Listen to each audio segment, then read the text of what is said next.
starting your own pharmacies, picking locations is incredibly tough. And we had our checklist that we re-vetted with industry experts. Bryan and I both have MBAs from fancy schools, and I can guarantee you this process humbled us. Welcome back to Startup Health Now, the podcast where we celebrate the entrepreneurs and innovators who are transforming health. I'm your host, Logan Plaster.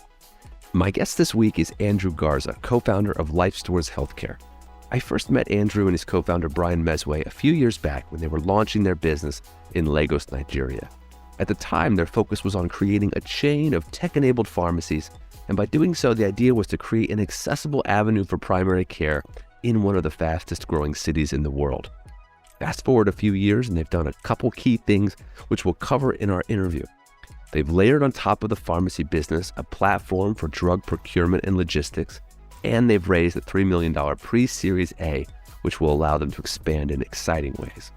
We'll get into all that in our conversation, plus hear a bit about Andrew's journey from the East Coast of the US to the West Coast of Africa. Stick around. Andrew Garza, co-founder of Lifestores Healthcare. Thanks for joining me for the show. Thanks for having me, Logan. So we're going to get into exactly what you're building with Lifestores, but I want to get a little bit of a backstory from you because you're building Lifestores in Lagos, Nigeria, but I understand you're not from there originally. So where are you from? So I'm from a small town in New Jersey called Sparta, New Jersey. I developed an interest in high school and college in international development. So worked on projects in Latin America, Eastern Europe, Central Asia, and eventually ended up starting a social enterprise in Ghana, West Africa, an educational social enterprise. Then at a certain point wanted to try and continue having a big impact, but had the recognition that moving through the private sector might be a faster path there. So got my MBA, came back to the continent, was a consultant for a couple of years in South Africa and Nigeria, and then over time ended up starting Lifestores Healthcare in Nigeria. Was there anything specific about Africa, about working in West Africa that drew you in? Yeah, there were a couple of things. I mean, I think from starting the educational venture in Ghana, I really developed an affinity for the culture out there. From the needs standpoint as well, saw that there was certainly a need for higher quality education. That the government provided certain fragments of the education, but there were it was patchy. There was a lot of need for improvement. And interestingly, when my focus eventually shifted from education to healthcare, partly due to a personal event, I don't know if I've ever mentioned, but I have type 1 diabetes. And that's been a really interesting kind of journey for me, learning how to manage that. And kind of developed empathy for other people with different types of chronic conditions and other ailments that they're trying to come to grips with. So that kind of shifted me towards healthcare. And I kind of on the Nigerian side, saw that at that point that we were looking to start Lifestores Healthcare, Nigeria happened to be the country with the highest concentration of extreme poverty per capita, so real need. And we saw that average lifespans were around 55 years old, which are the fourth lowest in the world. So, don't want to paint a dire picture or kind of misrepresent, because there are amazing aspects of Nigeria, and I happen to love it, but there are some challenges as well from the patient standpoint. And that's part of what drew me in. You said we a few times there. Tell me about the team that had to come together before Lifestores Healthcare could be a reality.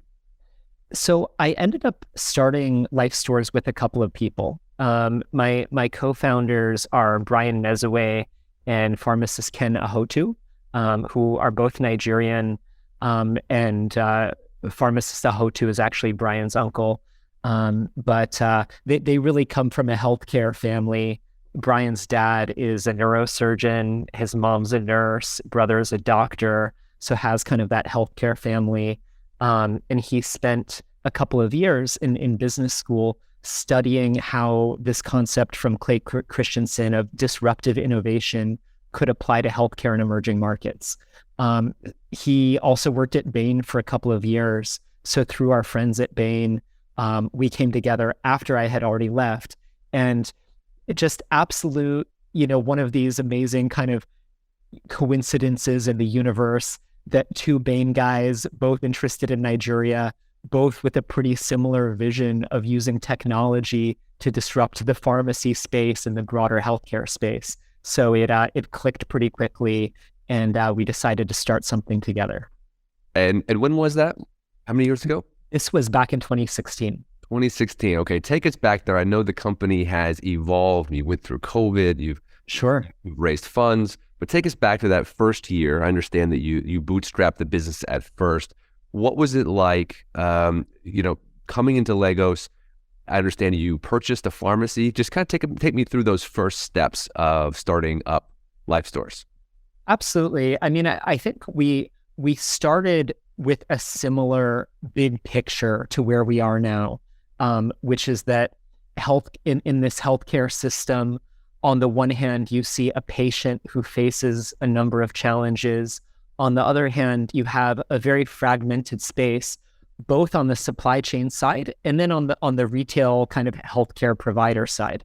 And by very fragmented, in this case, I mean that if you look at on the pharmacy retail side, the two biggest players combined have about 2% market share by footprint, compared to about 40-ish% in the US, and in many other markets. Same thing on the supply chain side, incredibly fragmented. What that means is that you don't have any player who can kind of come in and standardize the level of care. So that led us to a point where we wanted to use technology, at this point focused on the healthcare provision side, to try and do basically a buy and build play in the pharmacy space, where we would start some pharmacies from scratch. We would also acquire pharmacies from owners willing to sell and that fit with our criteria, and basically try and create a tech-enabled Walgreens for Africa. So that initially was the approach that we were taking. And we ran with that from about 2017 to 2020. At a certain point, we realized, and we bought and built up to 6, now 5 after having shut down 1. I think the realization that clicked in at a certain point is it wasn't going as quickly as we wanted to have the impact that we were really aiming for.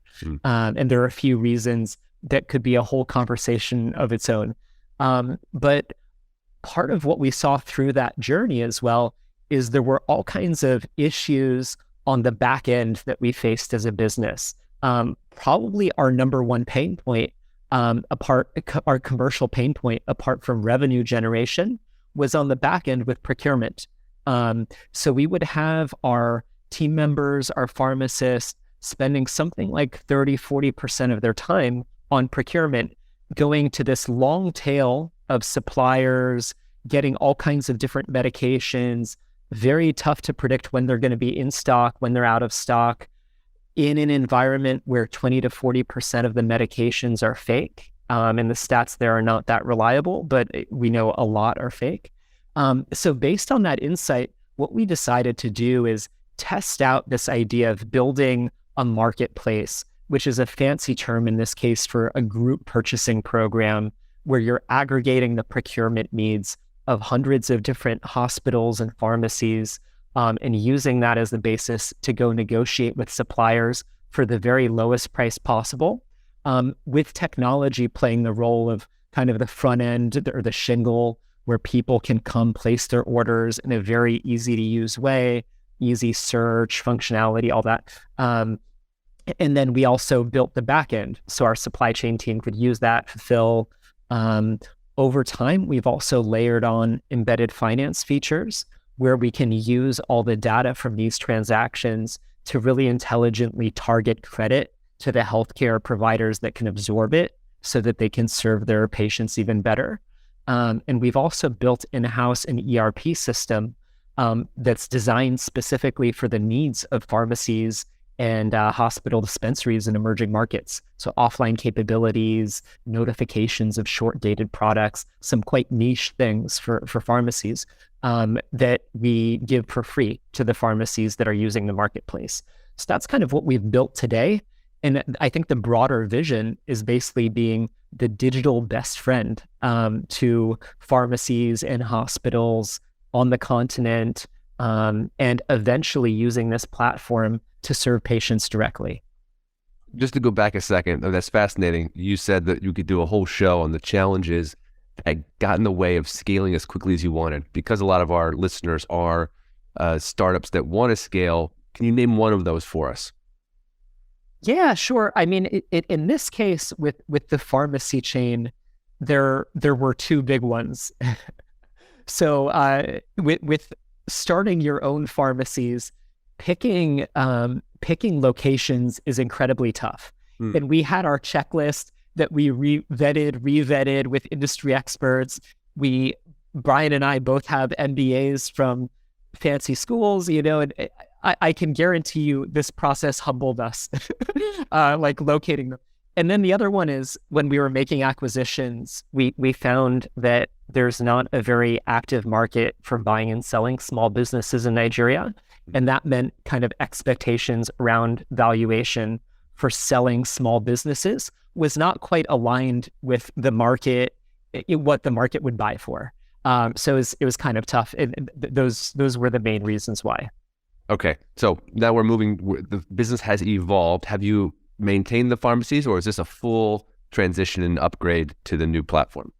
So in many ways, I would characterize it as a full transition. The business has very much moved in that direction of B2B, with its heart being the marketplace, but looking at all kinds of other offerings.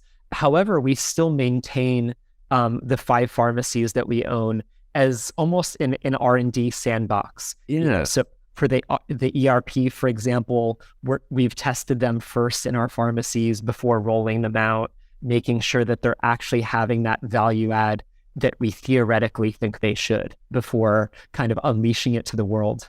It's interesting you say that. It could be that this evolution, that you're having your roots in the pharmacy, is going to be your secret sauce in the future, that you have this great footprint on the ground. I think it very well could be, and we do think about it as kind of a secret weapon, because there are all kinds of things that one might assume about pharmacies and hospitals, their purchasing behavior, preferences, that in many cases are not true. If just to give one example, one might assume that in such a constrained, budget constrained environment, that price would be the number one factor for pharmacies and hospitals choosing what medicines to buy. It turns out that this is not true. The number one factor is actually the breadth of products that you're able to supply. So how big is your formulary list? And of that theoretical formulary list, how much can you actually supply?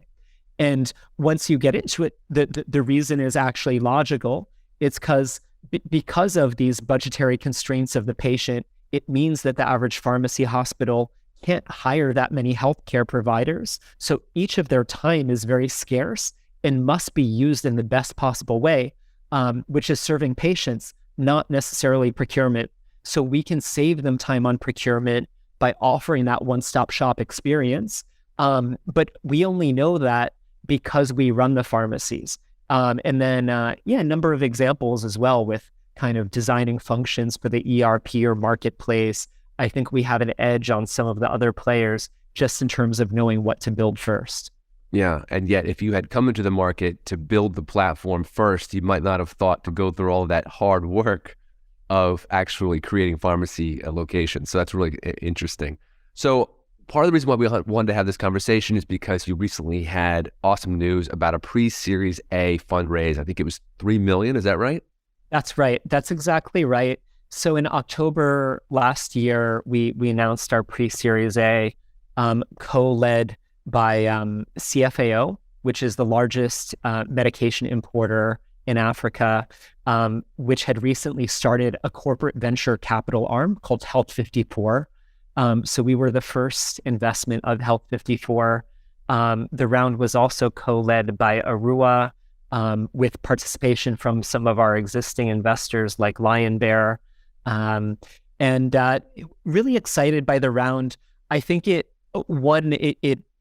from the most obvious standpoint, it gives us the resources needed to grow from a geographic standpoint within Nigeria, keep developing the product, expanding the leadership team a bit. So we're really excited about all that.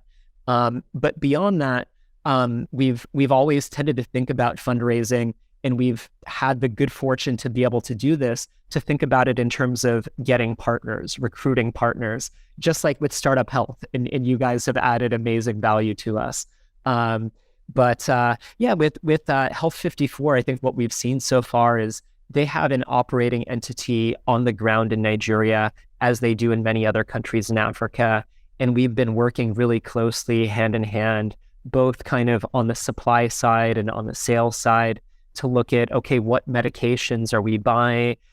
Let's call it the nitty gritty of what medications are we buying, pricing, credit terms, et cetera, what customers to target, but some quite exciting, innovative stuff as well, including some innovations on the supply chain side, like getting special kind of exclusive supplier promos that we can then offer to our customers, exploring business model kind of innovations like consignment model, where we can hold medications on consignment till we sell them.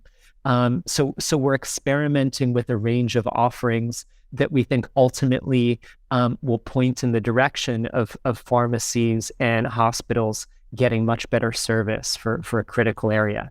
Very interesting. Educate us for a minute about the logistics, hospital logistics, pharmacy logistics in the Nigerian context. We've got folks who will be listening to this who might work in a similar vein in the US or in the UK. Who are you competing with for developing this kind of platform? Well, thanks for asking. I mean, I think it's there's a couple aspects that maybe I'd highlight. I mean, I think in the primary care market in Nigeria, one of the first things to highlight is that for the average patient, they get their care from pharmacies as opposed to clinics or hospitals, unless kind of they're really on the lower income side, in which case they might get their care from a government clinic. So the mix of care between hospitals and pharmacies is a little bit different, with pharmacies often kind of the first point of call. There's also kind of a large informal sector, as there is in many other industries in Nigeria, where you have 150 to 200,000 chemists, or what are called PPMVs in the Nigerian context, which are effectively unlicensed pharmacies that are only allowed to sell over-the-counter goods. So it's a much different healthcare provider landscape. And then when you go back a level to the supply chain side of it, you have this incredibly fragmented mix that consists of a few large importers. Well, first I'd say kind of 70% imported medications, 30% locally produced. Of those imported medications, it's really this long tail of suppliers, some legal, some illegal, that kind of bring stuff in a shady way through the ports, in an illicit way. So it's a whole patchwork. About 90% of the market would, on the supply chain side, would be traditional. About 10% is composed of these modern kind of other players in our space, digital distribution. There have been just under 10 kind of big players, kind of VC backed in Nigeria over the past 5 years in our space. And we're excited to see kind of 1,000 flowers blooming, lots of innovation, which I think over time is going to serve healthcare providers well. And I think one of the really interesting things that we are starting to see and are going to see much more of over the next couple of years is we're moving from what we think of as almost a phase 1 for this space to a phase 2, where we're going to see kind of more and more advanced technology coming to bear on some of these procurement and other challenges we're addressing for healthcare providers. We think we're also going to start to see more holistic solutions where it's not necessarily kind of procurement here, EMR here, financing here, clinical here, but rather a lot of these solutions coming together in one place. And we're trying to play a role in kind of helping with that kind of consolidation or holistic solution movement. And then I think financing is going to play more and more of a role. And I think we see this in the US, we see this in other countries, that healthcare supply chain is an incredible vehicle to offer embedded financing because you already have all the data that you'd need to make kind of great financing decisions. So you can use that to do that. So this is a little bit of what we're seeing. Very nice. If you could go back to 2017 and mentor yourself at the beginning of this journey, what are a couple of pieces of advice you might give?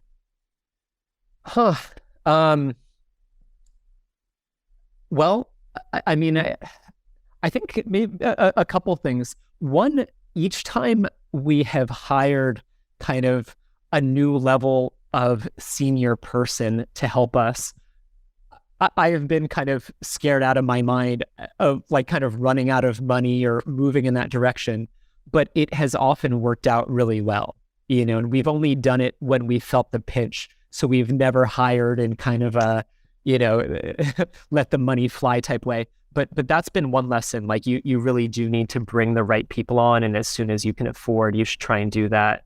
And they help you level up. They help you level up. Exactly. There's very much a kind of chicken and the egg dynamic where you can get to that next level faster, as you say, with the right person. Any tricks you've learned about hiring that person? Yeah, I definitely.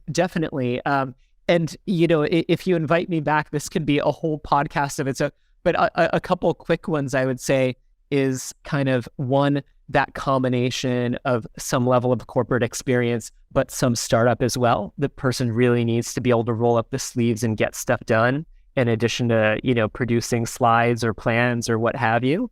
Then I think the other one is perhaps that they need to be really smart.